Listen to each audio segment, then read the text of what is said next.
The Evening Brothers are proud to present Twinkie Talk.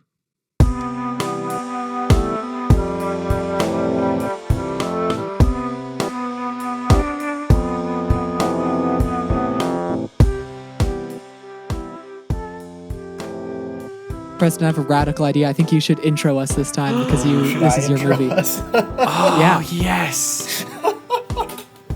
Is that going to be the thing now? Preston. Like whoever's movie it is has to intro it? Yeah, that's what it is. You have to intro it if it's your movie. Okay. So good luck. Do you remember what to say? Now there's, Do you know what this show is extra called? pressure not to screw it up. Welcome to the Twinkie Talk, hosted by the Evening Brothers. I It am was so Brother close. Preston. So close. So close. We're going to I'll fix it in post. I'm Brother Lincoln. I am Brother John. Don't fix it in post. Don't you dare. What did I mess up? Well, it's Oh, Twinkie Talk. And Yeah, remember that scene when Right, isn't that what I said? the one guy in the social network says to stop calling it the Facebook and start calling it Facebook? Well, It's like basically that happened before we even started this podcast. It was just called Twinkie Talk. yeah, it's Twinkie Talk. It's not the Twinkie Talk. It's like a what did grandma I being say? like, did you been on the YouTubes recently? It's nothing. Sorry. We'll move on. Preston, I keep say going. this is the Tell us about the movie. Wait. Oh, It's you just also called Twinkie Talk. Whatever. have we officially landed on the first ever cinematic punishment podcast by three white guys? I think we mention it with increasing levels of ironic detachment every time. Cool. So I think we're like nailing it right now. Okay, thanks. I feel like it gets brought up like that enough that Everybody kind it's of almost knows. better than like, I don't know. Then Anyways. a tagline. Yeah. Okay, go, Anyways, Preston, tell us. so this week, 2 weeks, whatever, we watched Wanted, a film from 2008. And boy, you feel it. Like every movie we watched, it really wears its decade and year on its sleeve. It is peak 2000s action for sure. I picked this movie because I feel like I remember watching it at some point and being like, man, that was like a pretty great movie. And then thinking about it now and being like, wow, I don't know why I liked that. That was probably a really terrible movie. And then watching it and it being kind of somewhere in between. Yeah. Yeah, Definitely, like this is kind of the second Real Steel situation where it's a movie that we all kind of liked. We all walked away from Right. saying, was it actually that bad? Are we going to be able to like really Except make for fun of this? Lincoln. Lincoln hated Real Steel. Yeah. Well, maybe you didn't hate it. You definitely had it out for Real Steel. Yeah, I just hate Hugh Jackman. You know it. I was so prepared for this movie. Like, I was so concerned all the way through this movie that some shoe was going to drop where it got bad, like really bad. I've been trained by all of us to expect a movie that starts and I'm like, hey, this is pretty good. And then it just like goes really bad really quick. It didn't. I felt that was almost worse than if it had gotten bad because I was so scared the whole time. Yeah, I was kind of that way too. I was watching it, waiting for it to get bad, and then it never really got there. Yeah, I think there's nice little sprinkles of badness that we're going to have, I think, plenty to talk about. Oh, yeah. Sure. But overall, it was a movie that was like executed pretty well. It had a great cast. It was written okay. The writing is fine, serviceable. Yeah, and the action's really fun. It's like The action is fun, well done. well choreographed, and there's some like really good VFX work too. Yeah. I think because it's so like stylized, that like kind of hides some of the issues and crimes and stuff like that, and kind of smooths the whole thing over a little bit. Much Oh, like our yeah, for brains from all the bad When movies. we watch this movie, We've been so smoothed over that we're like, you know what? Wanted? Pretty good. wanted pretty good. What happens in the movie? Yeah, talk us through it. I guess we can go right into it. So it opens with a narration and also a really nice typed text intro as Oh well. yeah, the font is Agency FB. So it's one step above whatever Helvetica in Constantine. Yeah. So they actually had to click down the drop down menu to get to this font. So like you already know more Which effort makes was you- put into this movie. It makes you know it was a choice, which could be Yeah, good, yeah. could be bad. I don't know. I mean, it was definitely a choice, especially It's very the like text book intro. report from 7th grade energy. Is the text intro. It's really like the text intro and the narration for me. It's like, and the whole text intro gets covered later so much better. Like the text didn't really need to be there. I actually forgot that there was text until you guys started talking about it. So yeah, you were very right. Did not need it. Yeah. There's multiple good scenes where they explain everything. And Preston, I'm so sorry. We have to stop because we have homework. We had homework, and that's right. None of us remember to talk about it. oh, we did have. Well, I feel like That could come up halfway through. yeah. That's a halfway through thing. Okay, we can keep That's going. a halfway through thing. I'll trust you then. I'll leave it to you to bring it back up. Yeah, come on, Lincoln. This is my episode. Let me run my Let the episode. teacher teach. I'm so sorry. He's the man who gave us the homework. He could tell us what stipulates the usage of the homework. Yeah, come on, Lincoln. Okay. Actually, you know what? For that, get out of the podcast. It's just Preston and me now. Oh, I don't know how well that would. Really, really bad. I didn't know It would go bringing really up the bad. structure of our podcast was a fireable offense, but I guess it's good to know. I sent you the list, okay? If one of us go, we all have to go. You really thought I'd read all the way through that list? All the way through the 3 All bullet the bylaws? The 3 bullets list, 2 of which are don't eat too many Cheez-Its. That's really your problem. Anyways, so we have a text intro. I mean, I think from there it's like right into introducing Wesley and his office job. And I feel like it really tries to like lean into like a Fight Club-esque, Oh, yeah. like super dark, like kind of thing. And I think but that's like misreading Fight Club. 100%. oh, absolutely. Yeah, totally. That is a key piece of this movie to me, is someone who saw Fight Club and went, dang, that's the coolest thing I've ever seen. What if it had more guns? And I think that's like the number one thing that makes this movie kind of terrible. Is there's this very weird sort of current running through it of like, you know, especially at the Of not end where he understanding goes, what Fight Club is? What the fuck have you done lately? Yeah. And it's just this really weird sort of undercurrent that I don't know is really that effective. I would beyond- say no. It confuses the themes of the movie for sure. Yeah. Because I Yeah. feel like the movie gets so close to like criticizing this idea of a revenge fantasy, but the ending is like, oh no, don't worry. Revenge is okay. He still Revenge shoots is a guy totally fine. directly between the eyes. Don't worry, it's okay. Yeah, did you guys, like, I feel like in talking about Fight Club with this movie, Wesley is such a shithead the whole time. Like, He's a regular Shia LaBeouf in Transformers. The like, they're the worst guy- same character. 100%. He's the worst guy possible. And, like, Fight Club has Oh, the yeah. decency to point it out in subtext. This movie does not, because I don't Does think not. it knows. No. The only way that you know that it doesn't know because they have someone worse than him. They have Chris Pratt playing a worse person. Oh, yeah, he sure does. Which Also, just how refreshing was it to see Chris Pratt playing an actual character? Being like an actor? Yeah, it was Yeah. wonderful. It was like, whoa, Incredible. this man is acting. I forgot that he could act. Oh, yeah. Yeah, no, my first 3 notes in order for this movie are classic text intro, Chris Pratt, and then aiming for Fight Club angst and failing. Mine says, I think I saw Chris Pratt. Oh, yeah, I have Chris Pratt jump scare written on there. Oh yeah, did you see him like standing by the table? You're Yeah. like, whoa, is that Chris Pratt? It was like if you guys, I don't know if you've seen the movie It, but there's a scene in a library where you're like, what's in the back? And it turns out it's like the clown, the evil clown, but they don't ever talk about it. It's like that, where you're like, I think I know that guy. And it's just like, Star-Lord. Oh, God.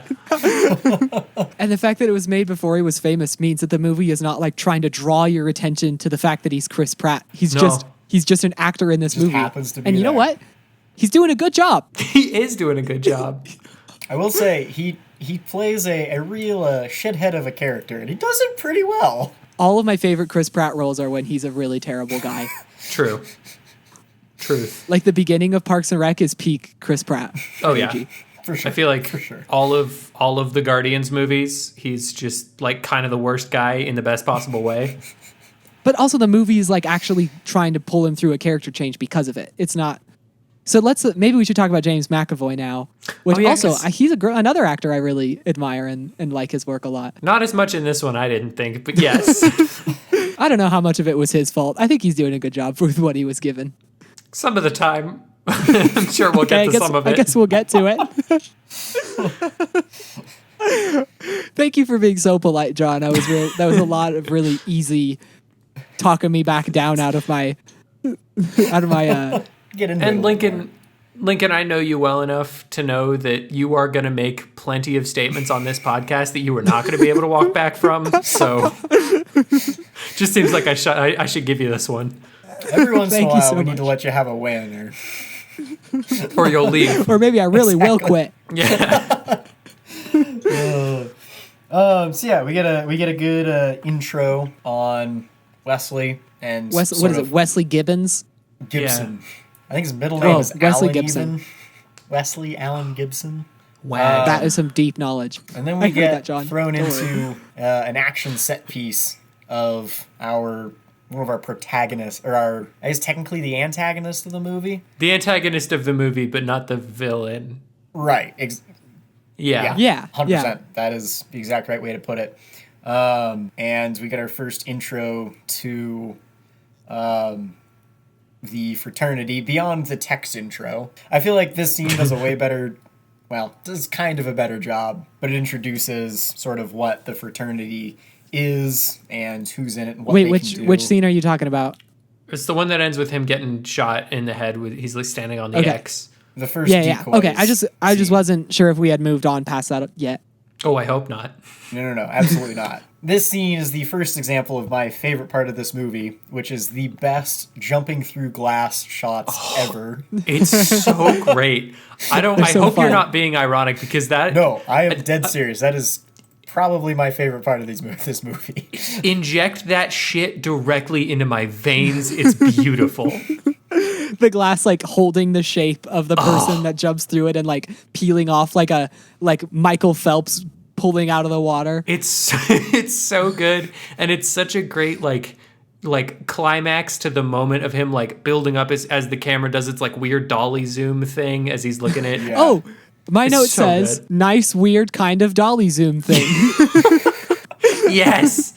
I kid you not, if you made a 3-hour The Batman long movie about it's just a bunch of guys jumping through glass over stuff and curving bullets, I'd watch it multiple times. And in a lot of ways, I feel like this is a great scene to sort of introduce like the action and like the style of the movie. Yeah.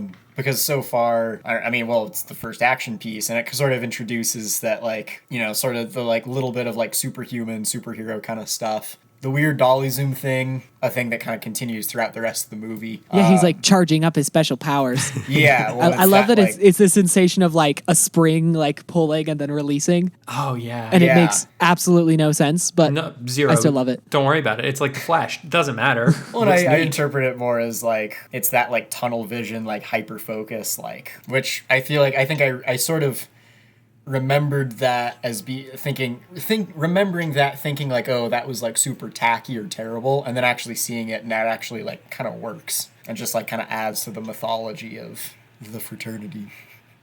Which is such a dumb name, right? It's the Oh, it's It fraternity. really is. Terrible. Could we have come up with anything else? I know it's Come up based with on a a better one comic, but right like now. anything else. They could have called it The Company. Yeah, that would have worked. Or like the like- Gun Boys. Or the Weavers of Weavers. Fate. Oh, shoot. Destiny's Threads. Just threads. Threads. Threados. The Threadheads. Threadheads. Red just Thread like- Redemption. I mean, Posing a thread. leaned into the mythology and just like the fates. Like Yeah, the really go fate for would be the good. like, threads of fate kind of anyway. Fate of the Furious. There's one. There's one. Tokyo Drift, perhaps. Tokyo drifting bullets. Yeah. Yeah. Oh, we didn't ever see a bullet drift. That would be cool to see it like turn and go around a corner at the same time, Oh, and then that like would be cool. gain some momentum Instead of curving, and head it does around. one of these. Yeah. Does one of these and just reverses direction. Yeah. Well, it hits the handbrake is what it does. There's a little man in every bullet. Did you not know that? That was part of the lore of this movie. Oh, really? Oh, There's I did not. I did not pick up on that. I had no Yeah, there's idea. just a lil guy driving every bullet. Yeah, that's how they get those like story and thematically appropriate catchphrases. They have to whisper to the gun of like, "Hey, this is going to be really pivotal. You better think of something cool to put on the outside of this bullet." Which, as much as I hate to say it, I keep coming up with more reasons why this scene and this movie are good. Because this first scene also introduces the curving bullets. That's where we see that for the first time. And that's like a sort of important thing through the rest of the movie. And the glass thing is kind of, it gets echoed when they're like coming out of the, what they call it, like the healing room or whatever, like coming out of the wax. Oh, I didn't even realize that. I didn't realize that until like just now. Oh, I don't know if that was Preston. intentional, but Preston, that was the smartest thing I've ever heard maybe anyone say. Yeah, I don't even know if we not can true. publish this podcast because we're coming up with so much smart shit over and over again. Right. No, this is just the outlier. No, I'm not making fun of you. That's like I did not pick up on that at all. But No, you're, yeah, that's you're a- very right. I'm making a joke that we're usually not this smart. Yeah, and well, right. we are so. I would say and we're also collectively saying- we're still not that smart. Oh, absolutely not. Yeah, Jonathan and I got dumber to make up for it. We're also saying way too many nice things about this movie so far. Oh, there's plenty of bad stuff to say. Don't worry. There's Which Oh yeah, we'll hey, get to it. Well, let's get into the next scene then. Well, I want to talk about him pulling out a shotgun while he's in midair. what about it? It just, I don't know, just the fact that you never see the shotgun beforehand. There's like no indication that there could possibly be a shotgun under his coat. That's what's and so he has enough time as he's flying through the air to pull one out, aim it, and fire it before he even lands. I don't know. I love it. That's what's so good about shotguns is how hideable they are. That's why they had to put like open carry laws out there because everybody was like putting shotguns in their socks and whatnot. Wait, do you think open carry laws mean like you have to show us your shotguns all the time? Can I tell you, I'm not totally sure. Is that a fair thing to say that I really truly don't know? You know, that now that I think about it, I think that is a good enough summation of what an open carry law's point is. They don't want people to hide their shotguns. The closest thing I've ever owned to a shotgun is the game. The game. I'm forgetting the name of the game now. Lincoln cut some of this out. Hold on, what's the one with the shotguns and the zombies? Every Resident zombie Evil. video game ever. Oh, I'm gonna take a completely fresh take on that one. One more time. The closest take thing. 3. Let's go. The closest thing I've had to owning a shotgun is okay, guys. Hang on, I need you to laugh really hard when I say this. 'Cause Oh it's yeah, gonna be really don't worry. Okay. We're gonna laugh so hard. The closest This thing. was such a the closest. just the anticipation. fucking Lincoln. The closest thing I've had. I love this joke. The closest John thing that I've ever owned to it. The closest thing I've ever owned to a shotgun is the game Resident Evil. Yeah.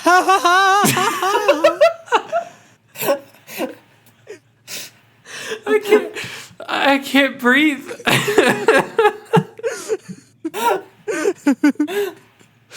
Oh man. Just swing and a miss on that one. Well, it was a swing and a swing and a swing and a swing and a swing and a swing and a miss.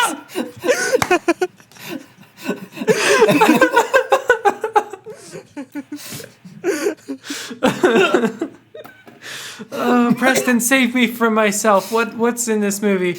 All right.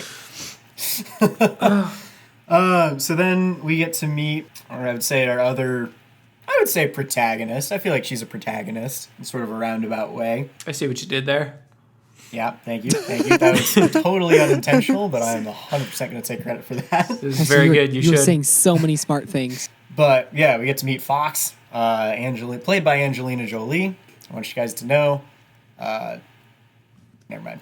Never mind. Well, no, hold on. Whoa. No, because if you don't say What? it, it's going to sound much worse than you So- think it is. Well, so in the last one, where you guys kept making fun of me for mixing up somebody else's last name. Yeah. Oh, you Anyways. just want us to know that you got it right. Right, yeah. Made sure. Oh, I see. Let's have I a was round of ready for this applause. one.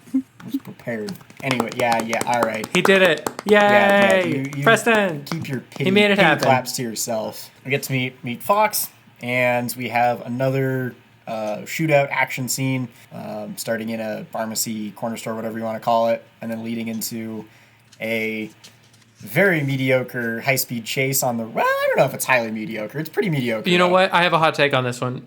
Ooh. It's a really solid scene, except James McAvoy sounds like Morty the entire time. He's just always like, oh, geez, Fox, we gotta get out of here. No, what are you doing? Oh, no. It's the worst. Yeah, I don't like his complaining throughout this whole. This is when I pointed out how similar he is to Shia LaBeouf. Just like this, like Sure. kind of nothing man who's just needlessly like terrible to everybody, He sure is. and who's getting like dragged through this incredibly stressful moment and can't think of anything like better to do than just like whine and complain about it the whole time. He's got nothing. Which is fair.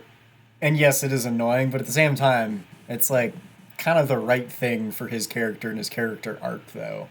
I would agree with you if he got better by the end of the movie and wasn't the worst person I've ever seen on a film. Oh, he never... I mean, he doesn't get better. He just gets... he does get more confident in himself. Yeah. Yeah. He just... Yeah. Oh, I was just... Can I jump back to the corner store, for just a second? Because Did you guys notice, and this could be another Blade Boner situation, could this be...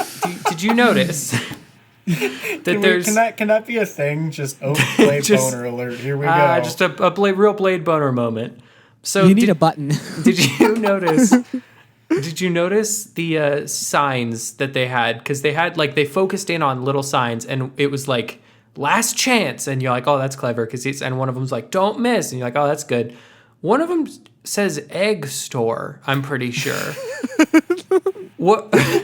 And they give it the exact same reverence that all the other signs have. What? Why? What is that? I did not notice that. I also noticed that. I don't know if I noticed it. I just sort of let it be. Okay. But that's probably what they were going for too, I bet. Probably.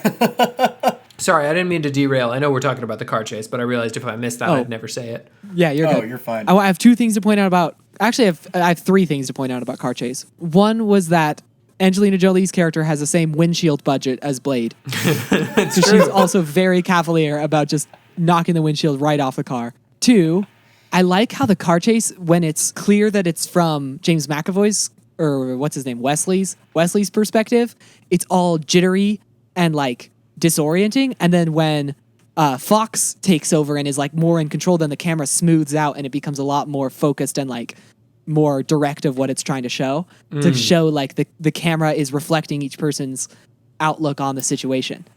That is cool. I had not noticed that. I didn't either. It's almost like they thought about this movie when they made it. I know this is so strange that we're watching a movie that people thought about. On that car chases, has someone saying something in slow motion ever been funny? Do you think? I've never thought it was funny. I don't think so either. I think that is the number one issue with this movie is the slow motion. The slow motion talking? Yeah.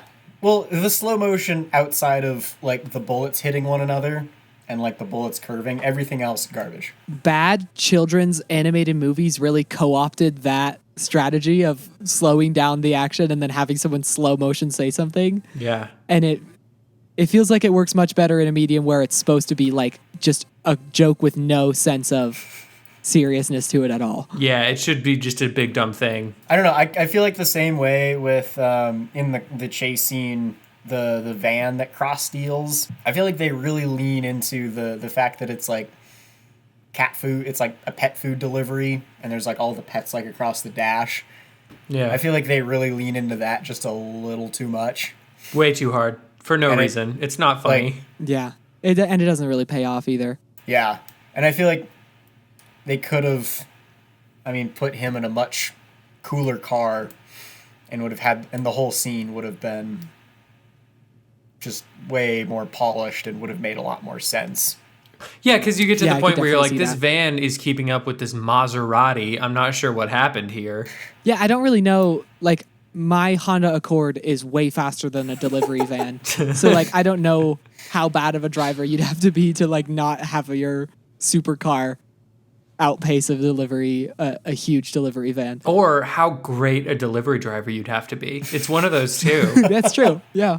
And that's, I think, like, my biggest, like, the whole scene, especially like the point where it's like the driving is like kind of cool, and then it gets to the point where they're just sort of like running into the back of police cars for no reason.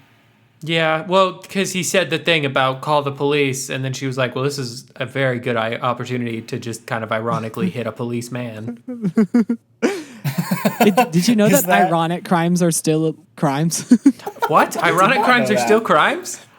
Yeah. I gotta go make some calls.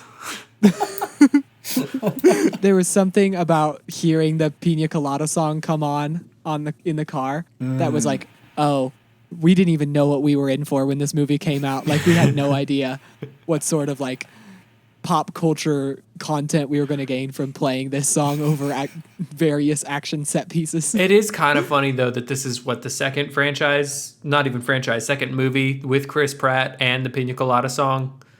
There's something to that I enjoy. It's like he was just born to be near that song. Well, it's in his contract.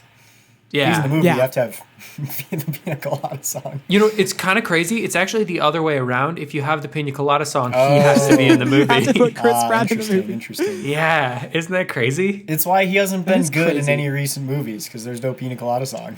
Yeah, it's like they're like casting him for it, and all of a sudden he can't do it. He can't bring it.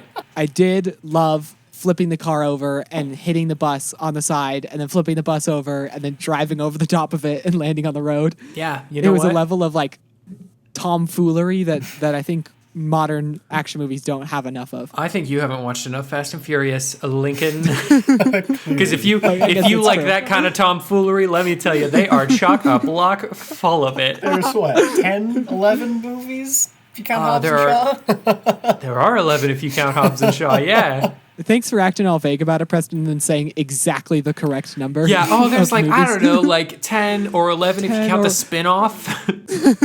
12 if you count the Han prequel that most people don't know about.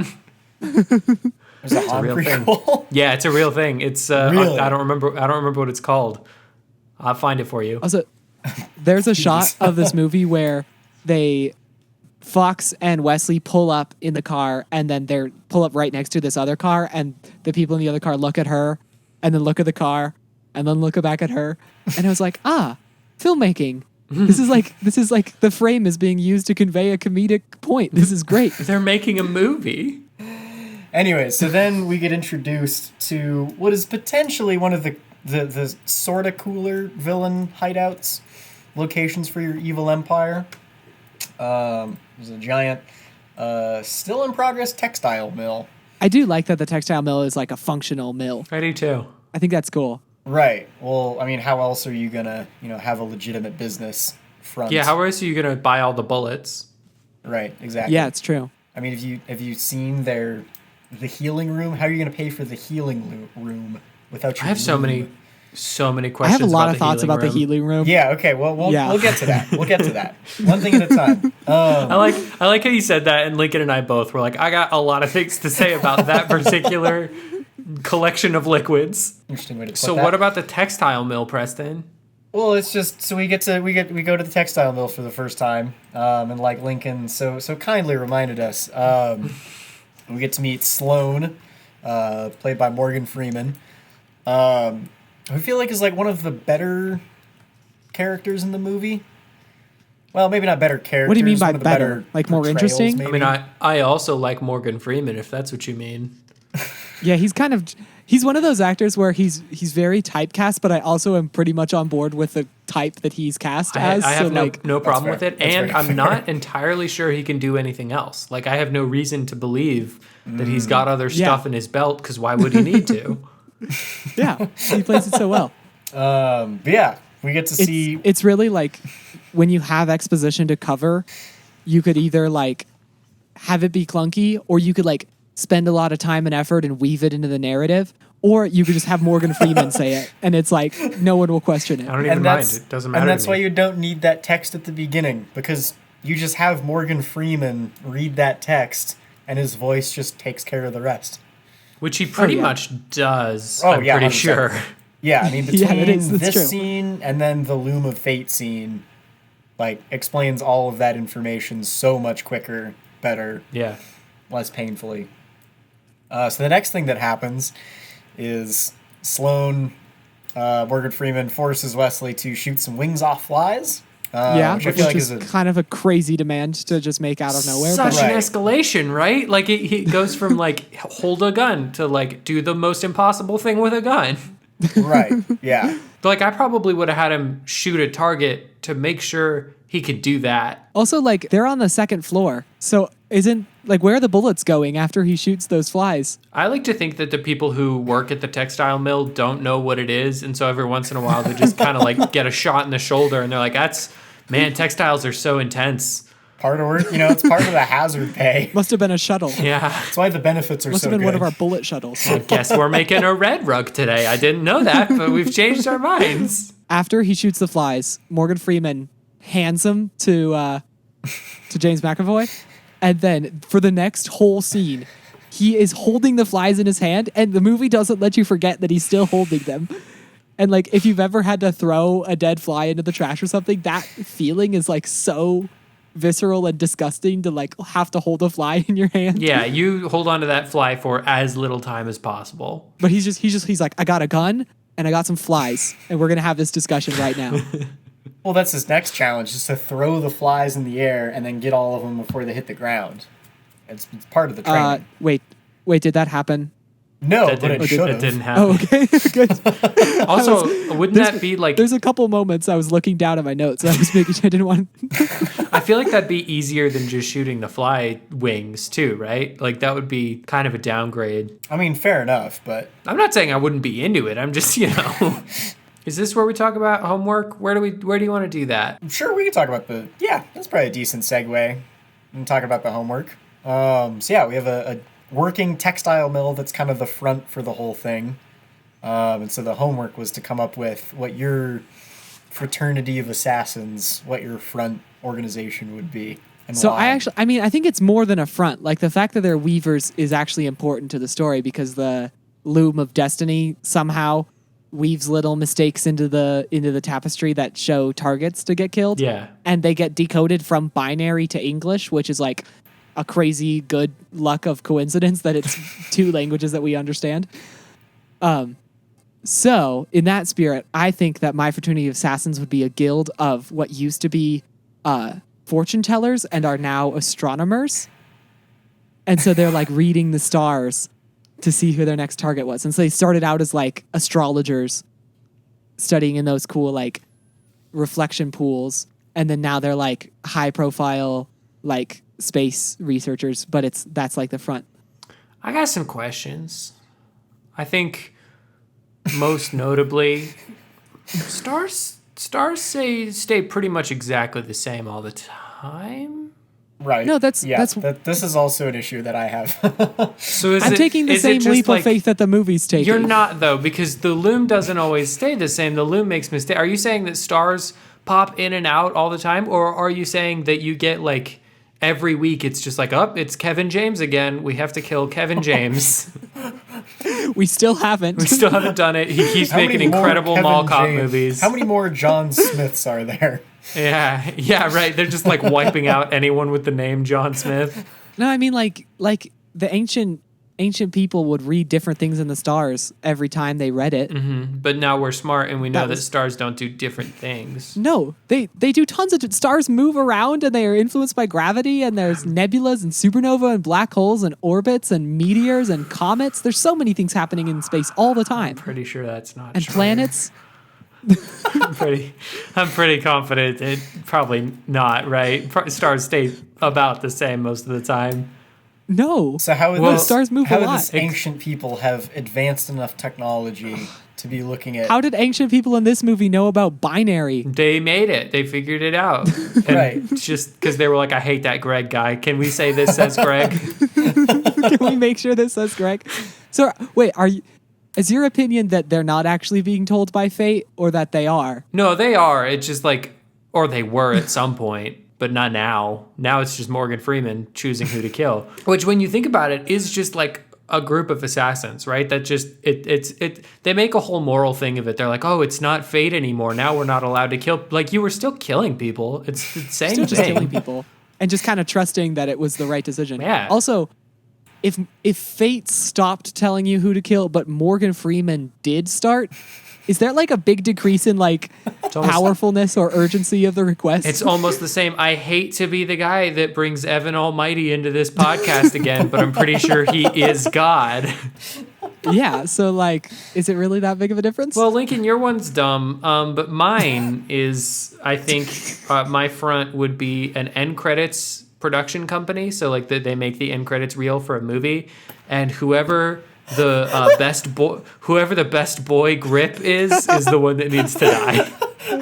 So by what process are they finding out this information? Like, well, so they don't get the list of people who like they don't make the list, they just get it, right? So fate intervenes, and because best boy grip is nothing, right? So fate intervenes. What are you saying? There's no. What is this disrespect? It doesn't mean anything. You don't know who best boy grip is? Not when there's best boy and grip separately, and then they're like best boy grip. No, it's nothing. That's what I'm saying. Fate intervenes, and they're like best boy grip, kill that guy. So it's like you could figure out who's next on the kill list by checking like IMDb. No, because that's like, no.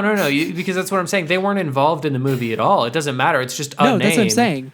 Yeah. So okay. if you check IMDb before the credits of the movie come out, well, they're and you already find out who the best boy dead grip is at that point because they get it and they go kill people. That's like probably months before the movie comes out. And then they release the movie. Yeah. I see.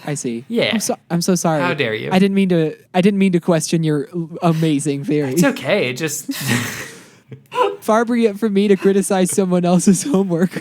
So somebody at some point in Hollywood is going to go say, "Hey, wait a second. Why do all of these best boy grips keep disappearing?" Well, that's the beauty of it is there is no best boy grip, and no one, not even the people who make the movie, watch the end credits closely enough to know. So they're just like, look, man, I don't remember a Timothy, Davis, but sure, it could be. Well, Preston, what would happen is as soon as that director starts questioning why does the best boy grip always die, he'll get a casting notice that he's been cast as a best boy grip in a movie. Oh, that's a good idea. So yeah, he's like, it's really the casting people of Hollywood that's running this whole deal. Well, this is the beauty of it is there is no way for anyone to kind of take over that unless I guess you run that. No, it's the same. Never mind. So it works even better. It's the exact same. So is that what Disney's trying to do right now? Is like if they own enough media, then they can control who's the best boy grip on every movie. I would say so. Killed? Yeah, I think Disney's probably a lot less closeted about its nefarious activities, but yeah, that's definitely one of them.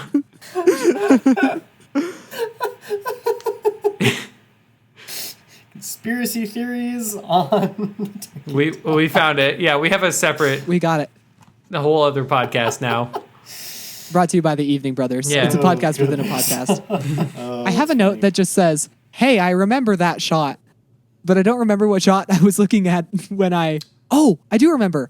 It was when he gets sick of his job and he takes his keyboard with him and then he smashes the keyboard against someone's face. Against Chris Pratt's face. Thank you. He smashes it on Mario himself. And my favorite, I love that they really emphasize too in that moment, the fuck you, and the U is one of his teeth. Sure is. Which, that's like how my hard second do you gotta favorite hit a part guy? of this movie. Second favorite Very part. on the nose. That is a great bit. Is that from something else, Lincoln? No, I just have seen it like as a meme. Like I've seen it referenced in other places. I see. I actually, speaking of seeing things before, I watched the kind of not opening scene, but I think the second or third scene where he does the big cool jump. I watched that on repeat so many times when I was like 12.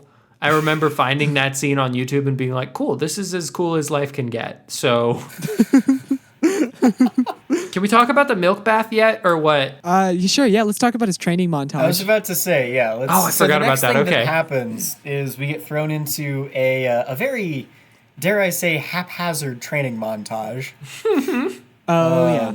Doesn't it kind of feel like this is the first time they've ever trained anyone? So they're like, what do you do? Just like punch him real hard a lot. I don't know. Why are you here? Why are you here? Yeah. Later on in the movie, he says that he's been doing it for 6 weeks. It's a lot of weeks to get punched directly in the noggin. 1, yes. And 2, that is an incredible development of skill in that short of time. Maybe if you hit someone enough times, they become good at shooting. I don't know. It just seems Oh, okay. it seems possible to me. It's just a lot of negative reinforcement. Oh yeah, so much. It's like we'll just punch you. We're not going to tell you what you need to learn. We're just going to punch you until you learn We're it. gonna punch the Right, knowledge exactly. into your brain. Yeah, there's a very haphazard training montage where he gets punched a whole bunch. We see him do a little bit of shooting. It's the first time we see him like trying to curve bullets. There's also a whole lot of knife fighting. Ooh, I want to point out something about the curve of the bullets because Morgan Freeman's character says, "If you," I'm not going to do a Morgan Freeman impression. I wish you would. No. We want you to do one. If no one told you that bullets flew straight, what would you do? It's actually was that's not bad. That I'm was not gonna bad. lie to you. That is one of the weirdest things ever because one, bullets don't fly straight Right. because they curve because of gravity, and two, like, what does that even mean? I actually do kind of love that energy. I also feel like that should have been applied a lot more in this movie. like your imagination is the only limit, like Lego movie style. Or like the Matrix. Like if no one told you that concrete was gonna hit you real hard if you jump off a building, what would you do? All right, back. Yeah, okay. I also want to talk about probably my favorite line in the entire movie is when he gets hit by the concrete and then he like blacks out and wakes back up in the wax. Oh yeah. And then they go, how do you feel? And he goes, I feel kind of good. Like just the slow burn of that line I loved it so much. I like laughed out loud when I heard it. That is pretty good. A little inside baseball. Preston's cutting in and out. So now's a great time for us to talk about all the problems we might have with the bath, because I've got so many questions. I have so many questions about this bath. Is it ice? Is it wax? Is it liquid? I think it's wax. What's happening? I think it's wax. It's wax that's the melting point is like low enough that you can safely bathe in it. Okay, except it's not, right? Because it's waxy on top, but it's like water underneath it. At some No, what I points. think it is that it's the wax melts first at the bottom and then it melts later at the top. So it's like it's wax floating on wax. But they couldn't afford a better It looks so solution. watery. So it just looks like water. But I think they're trying to go for it all being made of wax. How does wax heal all my cool scars and knife wounds? I have no clue. It's kind of magic. It's just like a magical force that the movie There's a Is throwaway about. line where the Russian dude says something about it stimulates white blood cells. And Yeah. some other Is- bullshit. But Are we I think- supposed I to think believe it's- which is that exactly the same thing as is it- your cells healing. Is it just white blood cells? Is it just a bunch of blood that's white? Is white blood cells white? I don't know anything about science. This is something I'm learning on this particular podcast. Okay, well, white blood cells are white. Cool. They're immune cells. So they're the cells that are when there's something that has an immune response. I'm pretty sure they're the ones that go capture the germ and like kill it. So they help protect against infection in your blood. I guess really what I'm asking is, do they seem kind of waxy if you let them sit? No. Okay. No, not even a little All bit. right. Well, one of us is a teacher. Another thing I do appreciate about this movie is how all business Fox is the whole time. Like you see that Wesley is like kind of into her, but the whole time she's just like, I'm just excited to teach this guy how to punch and kill things. and Like, I wouldn't even that's say what I'm that here she's for. that excited. Like, I think she seems pretty enthusiastic about teaching him. She seems to gain a certain amount of joy in giving him lessons and stuff. I mean, a little bit, but at the same time, the entire movie, she's just sort of like stands there like a brick wall, and it just like I think her only direction was like stand there and look serious. Yeah, Just it sort of- does. And she does a freaking great job at there. it. It does kind of feel like, yeah, her only direction was stand there, look serious, have ass, like, and then congratulations. Stand there, look serious and sexy, and call it a day. Like, Yeah, here's your Oscar. Besides her deal with the ant, like there's like 2 moments where she's really needed, and then the rest of it she's just sort of like happens to be there, like, and doesn't really. I don't know. I think her character could have been much stronger and could have contributed a lot more. Oh, for sure, story. yeah. But she stands Yeah, I mean, on that I train think with after him. the beginning, she kind of disappears. That's true. Like once she starts training him, it feels like she kind of disappears from being important in the narrative. Yeah. Because it's like anybody could be training him now, and it's not like setting up any sort of relationship that needs to get paid off, or they're not going to become like assassin partners in the movie. That would be a cool. I wish that happened though. That would have been fun. That would have been a fun ending. Like he blocks the last part of the bullet, and so she lives. That would have and been. then they have to like refound the fraternity, just the two of them. Oh man, that would have been so cool. He shoots a bullet with a bullet. My favorite thing that happens in this movie. Yeah. and then he says something about like maybe it will turn out to be bad to save someone's life from the. But what the fuck have you done today? Yeah, like that. Something like that. Because the movie also, it does bring up a little bit of questioning, like, is it morally right to just obey the tapestry? And the movie like kind of glances at that ideology and then is like, nope, it's fine. Yeah. You should kill anybody that's on the tapestry. They really don't touch on a lot of the kind of moral questions they bring up. I want to talk about the magic wax a little bit more. Why wouldn't we? Because there's a few times where a character is in like a lot of physical danger and you're worried, and the movie's trying to tell you that you need to be worried about their life and safety. And I just can't if I know that there's magical wax that will heal all your wounds. Not your death wounds, not wounds that kill you to death. But like when Fox stands in front of the target and is like, shoot the bullet around me.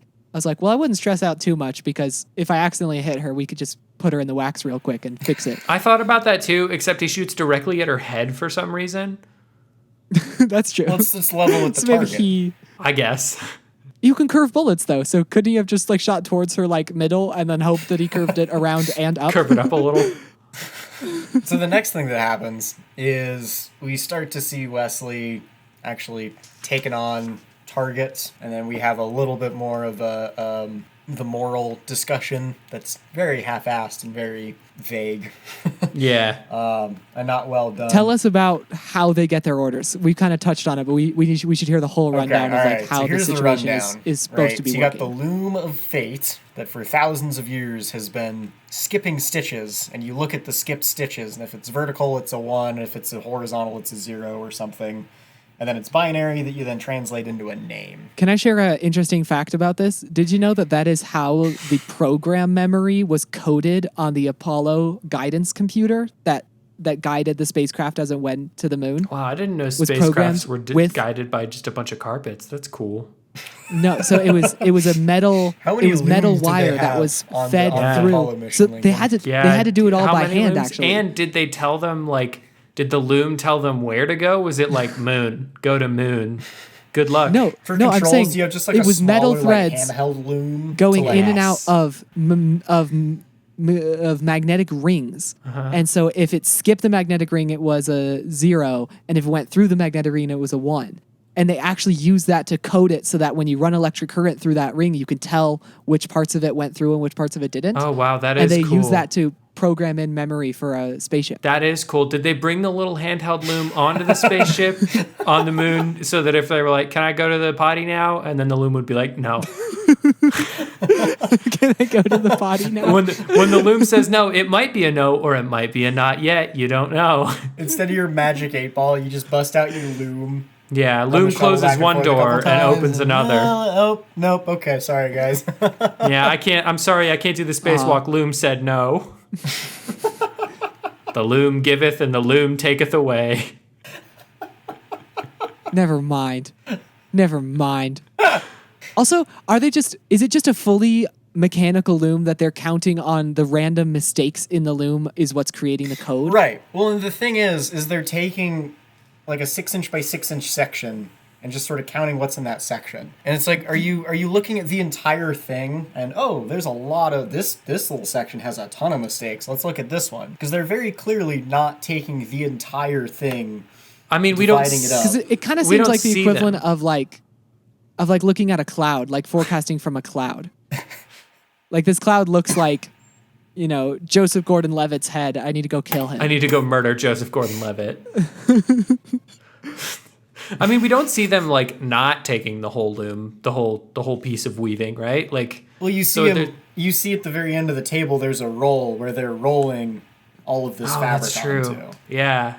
Well, do they start by looking for mistakes and then they cut them out once they find them? It's got to be something like that. But still, I think it's a more interesting idea than this movie deserves, to like this idea of just creating a process that will create random noise and then interpreting that random noise as this sign of the universe. Well, I think that's the weakest part of this movie is like the world building is like the circumstances in the world building are ridiculous, and yet they don't lean into But it doesn't actually want to like play in Yeah. that space as much. Right. Yeah, because if it lived in that, and if it was like, sorry, I gotta go like kill Timothy Oliphant because the loom said I had to, like, How dare you? Don't you do that.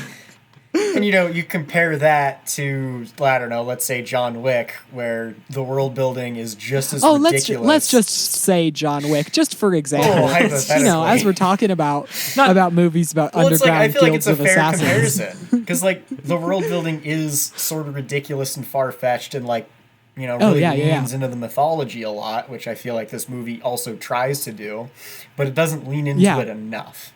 this movie did walk so John Wick could like run and shoot and kill people and whatnot. Yeah, Lincoln, when you made that comparison earlier, I was a little angry, and then the more that I thought about it, the more you're right you were. A little angry. What, that every movie we've reviewed so far has had something to do with John Wick? Like, John Wick has been responding to the movies that we've watched so far? Well, that too, but I mean, this movie especially, I feel like is a very, I feel like it's in the same vein as John Wick, just significantly less well done. Yeah. Also very much in the same vein of, or having a character who is like taken to a group, or maybe I would say like a league of assassins that train him using really brutal methods and then teach him to be a killer, and then he turns against them. It's very Batman Begins as well. It's also ironically very John Wick, like that's his whole thing. So That's his whole thing too. So anyway, do we feel like John Wick is like, having seen John Wick 4, do we feel pretty confident, because I do, that bending bullets is not that far away from a thing they might do in those movies? Because I feel like we are, I would say, if we got 3 more John Wick movies, there is 100% a scene where he's swinging a gun around and it kind of goes not all the way around, but just like a little bit around a thing. I don't think so. I think definitely. Not at all. I think 100%. they like start to talk about like you're maybe bending the bullet with your mind as you shoot it. But then they reveal through the action that actually happens that you bend a bullet by swinging your arm just whipping around as you shoot it. And it's like, guys, did you take like middle school physics? Don't you remember the demonstration of the teacher spinning something and asking, is this going to curve when I let it go? And everyone's like, oh, it probably will curve. And then you let it go and it goes straight. No, because that's how like momentum works. That's because this movie has the energy of like a little kid who thinks, hey, if the elevator does fall, I'll just jump at the end and I'll be okay. And I'll be fine. Yeah, Lincoln, I don't think this movie was made with the kind of care and attention to physics that you have. No, it was not. I hate to break it to you. Which actually, there is a Mythbusters episode where they actually explore, can you bend a bullet? Believe it or not. Can you? No. What did they find? It's a short episode. They walk on screen and they go, of course not, you dumb idiot for clicking on this video. And then they walk on screen. First they do with like humans swinging it, and obviously that doesn't do it. So they build it's either pneumatic or hydraulic robot to swing the gun. To like and that doesn't see do how it either. fast you would have. Yeah, no, it doesn't work. And then they got a bunch of monkeys to swing it. There's no speed that you could throw it that would bend it. Right, exactly. Yeah, that was their finding. So the next thing that happens is we get face-offs between Wesley and Cross, who's the antagonist but not the villain of the movie, which sort of all coalesces around the fact that Cross is actually Wesley's dad. Which I'm not going to lie. Can you believe that they pulled a "you killed my father, no, I am your father"? They pulled exactly that. It worked so hard on me though. Like it did get me. I got fooled. One of the things that like really works is like the shot where Wesley's like slipping, he adjusts his grip and then pulls the gun with the other hand. Like it's I don't know, I feel like it's such a good moment. Also the train sequence of them like on the train and then the car smashing into the side and then trying to help and everything. You mean Dead Reckoning? It was very much. Yeah, I was about to say it's like watching a Mission Impossible movie with none of the like planning montage, just like straight into the action. So you're like, oh, I hope they made a plan off screen. I mean, except it's not like watching a Mission Impossible movie. It's like watching that Mission Impossible movie, right? It's like watching Dead Reckoning. Yeah, it's that scene. This scene, the train scene, does have, like I said, my favorite thing that happens in this movie, which is a bullet stopping another bullet in midair. It happens like 4 times in a row. It happens so much around people. It's so good. There's bending bullets. I like the that you realize that the reason that happens is because they're father and son, and so their abilities like perfectly cancel each other out. Yeah. I noticed, sort of knowing that this is coming, like every time that Wesley fires, Cross fires later. Every single that's time. cool. Wesley always shoots first. Interesting. That's very cool. Because Dad wouldn't try to kill his little boy. Right. And I think, like, Yeah. the dialogue and, like, some of that could have been, like, a little bit better in some of those moments.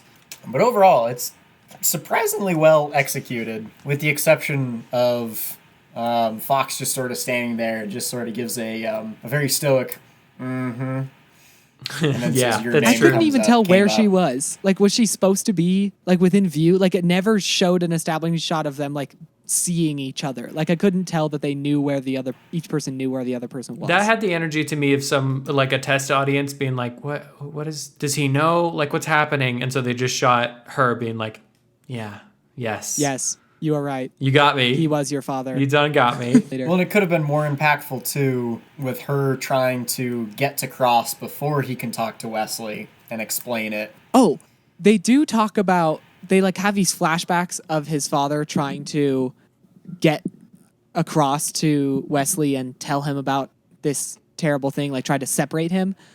Why did he not just like call him on the phone? Hey, Be like, son. hey, man.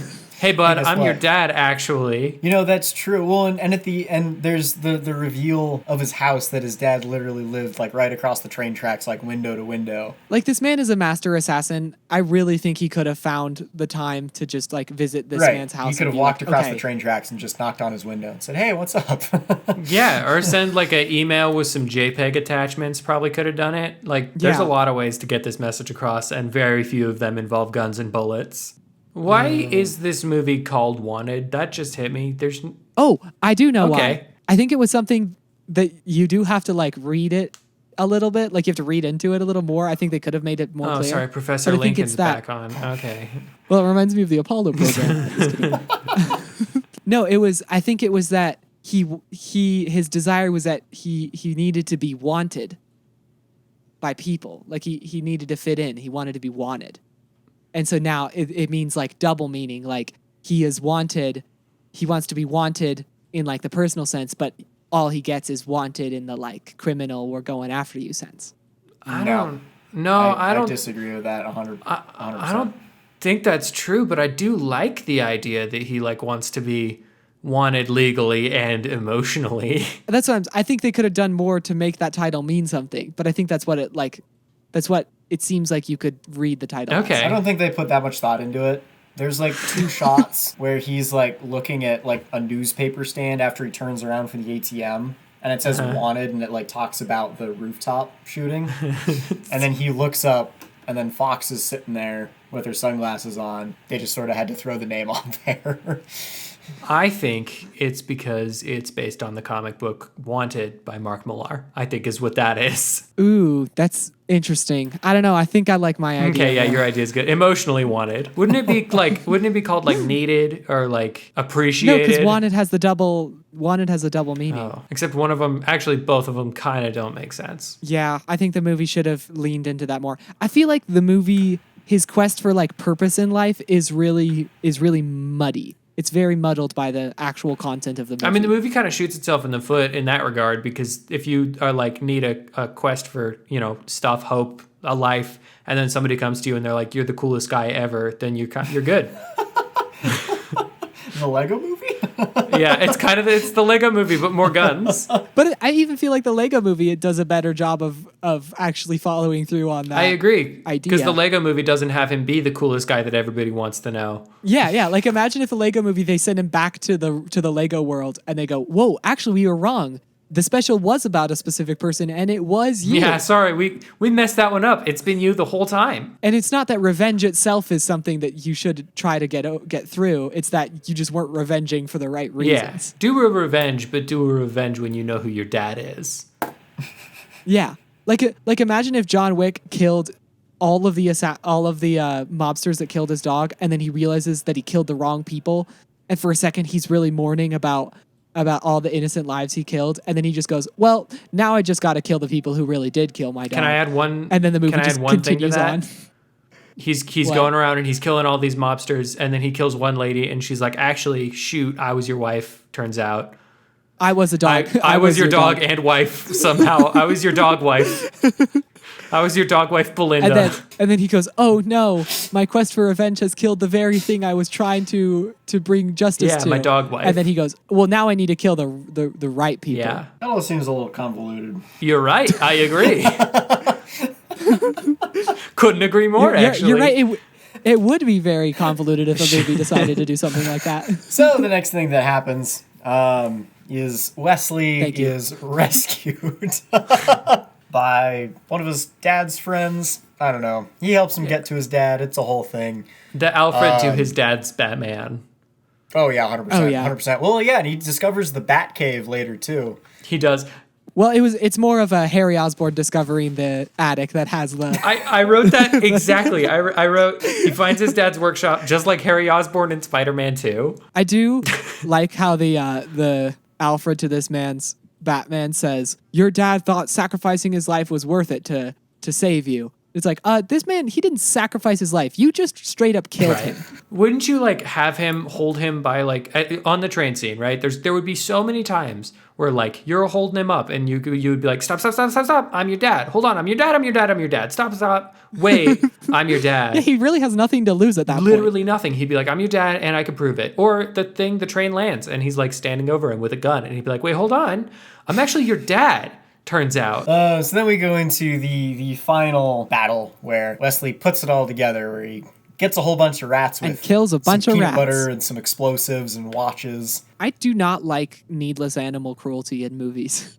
I don't like that he killed all those rats. That really made me feel weird. It was kind of strange. I also don't like that he kills all those people. Like I have a lot of questions about that. No, they all pulled guns on him, so I'm they were all killers. fully aware that they all pulled guns on him. I feel like this whole movie, I have two thoughts. First thought, way too much peanut butter, right? That's too much peanut butter. He got way too much peanut butter. Yeah, you could just use like a little dollop like- for each little trap that you make. Get one thing of peanut butter and spread it along your little maybe ramp. two. Get two. Get a maybe backup. two. Just one Costco collection of peanut butter. Anyway, my second thought is like this whole movie, he's building a repertoire with these guys, and he's like the weird meat guy. You think they might kind of be friends. Like the whole movie, I feel like is setting me up to be like they're kind of bros with this guy. And then he walks in there. Well, it's becoming like a motley crew. Yeah. It's like It would be. each one has their own little weird. It would quirk. be like at the end of Guardians of the Galaxy or the Dungeons and Dragons movie, because they're the same exact plot. It would be like at the end of those movies, if our main, spunky little main guy walks in and shoots literally everyone with a gun. But they were evil. I guess they were evil. They were shooting him first. I know they were shooting him first. Well, he did explode them first. That's true. Yeah. They probably might not have if he walked in and he was like, so I found my dad. Peace. Dip. I'm out. I'm out, nerds. The rat thing didn't have to be there because he's sort of like, I think the whole thing with all the peanut butter is like the rats have to eat the explosive as well, and so the peanut butter. Oh, I thought the explosive was just tied to the watch. Well, no, that's the I thought. detonator and the timer. Oh, Do they And I think- eat the explosive? Yeah, Okay. that's because terrible. not all That the rats is have terrible. the detonator. So I think the idea is that one detonator rat sets off all the other explosive rats around it. Oh, well, that's That's really so sad. mean. That's a sad story you told us, Preston. Why would you do that to rats? It's no, Preston, it's why so would you dumb do that? because in the 30 seconds we see from him opening the door, in 30 seconds there are rats all over this compound in the Loom of Fate room. Like they're just everywhere. Yeah, the rats are extremely well trained. Also, they are like totally cool with this whole greater good thing. They're like on board with nobly sacrificing their lives absolutely, as, yeah. as suicide bombers. they're- for Well, this their mission. first thing isn't to run away and hide. It's, hey, we're going to swarm this compound because this dude just fed us a bunch of peanut butter and is now letting us out of a garbage truck. This Hey, you didn't know this, but off screen he told them that there was more peanut butter inside the compound. Yeah. He's like, check it. Oh, But you was gotta that Take find my it. word for it. Was that a deleted scene You gotta where find he was it, though. sneaking Gotta around check every the little compound crevice. putting peanut butter everywhere? Yeah. No. He just told them that there was. Oh, he lied He's a to liar. them. It's also a deleted scene where he reads his big cool religion book of rules about how they should totally explode themselves because it's good and God loves it. The loom told him to, Right, yeah. to kill a bunch of rats. It just the loom just said rat, rat, rat, rat, rat, rat, Yeah, rat, rat over right. and over again. I guess you need to kill 1,000 rats.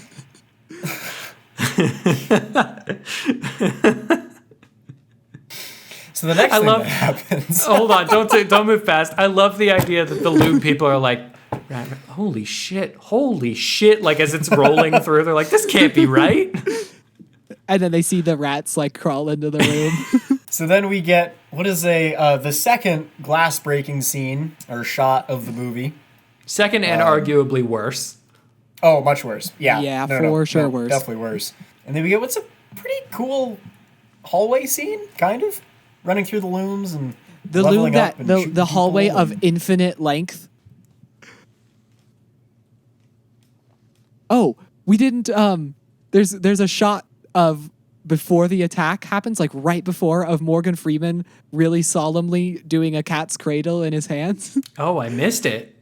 Do you remember that? No. I remember it now. He's just sitting there looking at the window, and the camera like pans down on his hands, and he's like doing the cat's cradle. And I just know that if they had kept the shot going, he would have turned to the guy next to him and go, "Put your hand like this." You're like, you are not going to believe what I just figured out. So then we get the final face-off is with all of the remaining assassins, all of the people that we've met by name, kind of. Sloane's there, Fox is there, and it's where Sloane does the big reveal that everybody's name in the room had come up. Which like totally makes sense, Oh, yeah, right? 100%. Like you can't just be training an unending pool of assassins and just expect them to continue living in the world forever. Right, yeah. Especially like super assassins. I think it's such an interesting example of like how narrative weight gives you assumptions about a story, because like when we watch that, we know that because this is like this final confrontation, we kind of know that Morgan Freeman is telling the truth.